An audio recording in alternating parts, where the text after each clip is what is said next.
James H. Don was born on March 18, 1931, in San Francisco, California. He was the fourth child born to Wing Him and Ruth J. Don. His older siblings were Elsie, Hiram, and Francis. He would spend his first 7 or so years living in Chinatown and exploring the streets of San Francisco. He worked various jobs to support his new and growing family. Wing worked at the Dollar Dry Goods store and at the George Haas & Sons Candy and Ice Cream Factory at 5th and Mission Streets. The family lived in 272 Washington Street, Powell Street, Clay, and finally at 833 Stockton. While Wing worked at those various jobs, Ruth owned a garment factory called Yim Ying Sewing Factory. She operated the factory from 1935 to 1938. The family lived in the building behind the factory. The growing family welcomed their fifth child in 1938 with the birth of Alan. Around that same year, Wing and his family decided to make the move south to the Salinas Valley. He moved the family to Salinas because Ruth's aunt had a son who owned a grocery store in the area.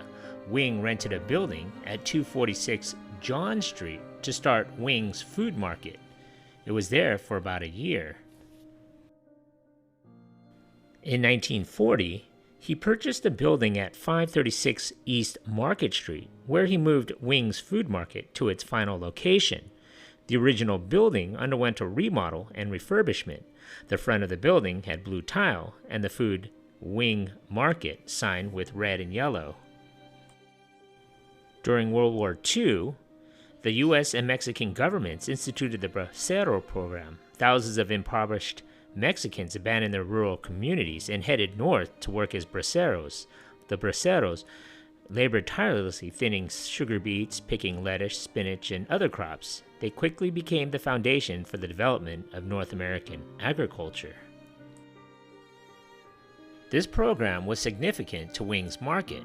Wing's Market, under the sales force of Wing, Jim, Alan, and the rest of the family, secured numerous contracts throughout the Salinas Valley area to supply meat and other staples to the farming collectives. The market supplied meals to over 20,000 people during the harvesting season. The Bracero program was highly profitable for the Wing's Market and would later serve as the foundation for Wing's Supermarket in Campbell, California. Jim and his family would work at the market as well as attend the local schools there. In fact, Jim would be an accomplished basketball player as well as play the French horn in high school. As Jim and his brothers got older, as well as his sisters, Wing would give them more and more responsibilities. Jim would eventually become the manager of the market. It was also around this time in high school where he met Mitzi Lee. They were high school sweethearts.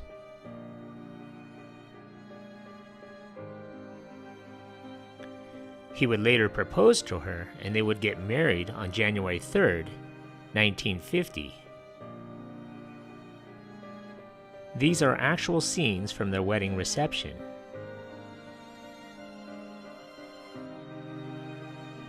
In September of 1950, Jim and Mitzi welcomed their first child, Rick Don.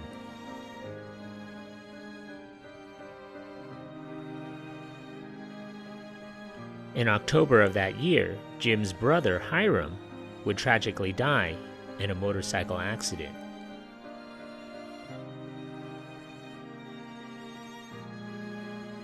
Jim and Mitzi would also welcome their second child, Jeff Don, in March of 1953.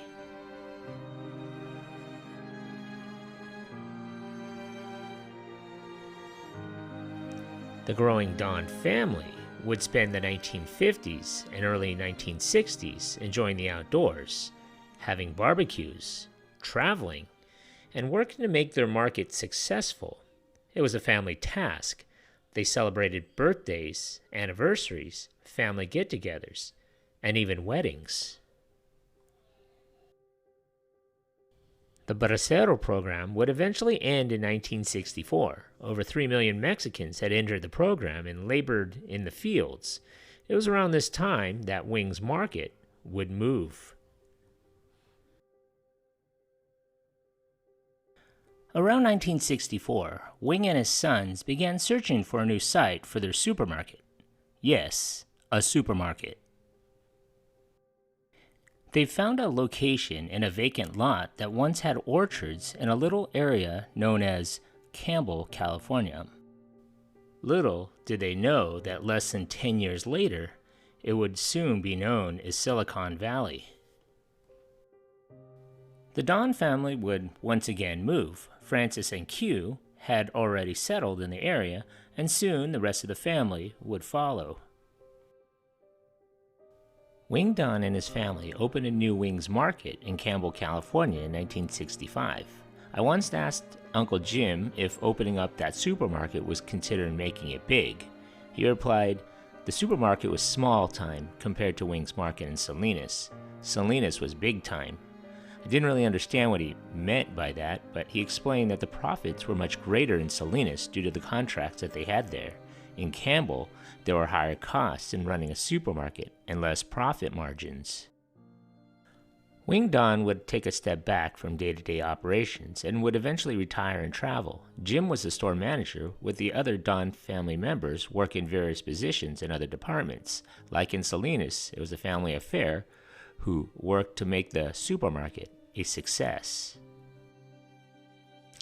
Wing and Ruth would retire and reside at 244 Old Adobe Way, where they would continue to travel, enjoy their grandchildren, and work on their house.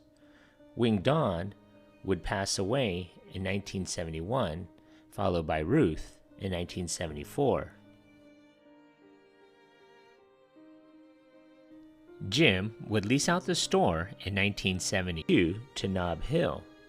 Jim and the family would retain the ownership of the land. He would retire soon afterward to travel and pursue other endeavors in life. He enjoyed spending time with his family and entertaining his friends.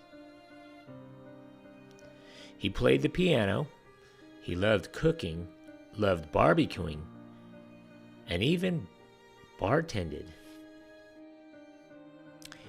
Both Jim and Mitzi saw their sons Rick and Jeff go to college, pursue their career and endeavors. Jim and Mitzi would go on to live in other places such as Lake Tahoe, Indio, Idaho, and eventually settling in Pleasanton, California. He would have 6 grandchildren: Stacy Don, Stephanie, Michelle, as well as Megan, Madison, and Mitzi. He would also have 6 great-grandchildren: Julian, Dylan, Peyton, and Cameron, as well as Jackson and Donovan. Jim and Mitzi Don celebrated over 73 years of marriage. They had celebrated milestones with their 50th wedding anniversary in Indio in 2000 and their 70th wedding anniversary in Pleasanton in 2020.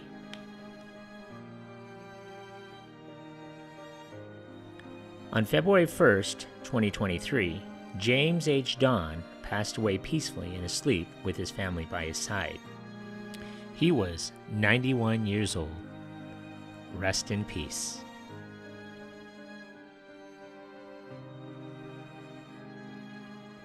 A sincere thank you to my Uncle Jim, who took some time out of his day to give me more insight into the store, as well as my Aunt Mitzi, who always helped me out and gave me words of encouragement when I was doing my research. And finally to my Auntie Frances, who would spend hours with me telling me stories and giving me lots of information about the family's early days. Rest in peace.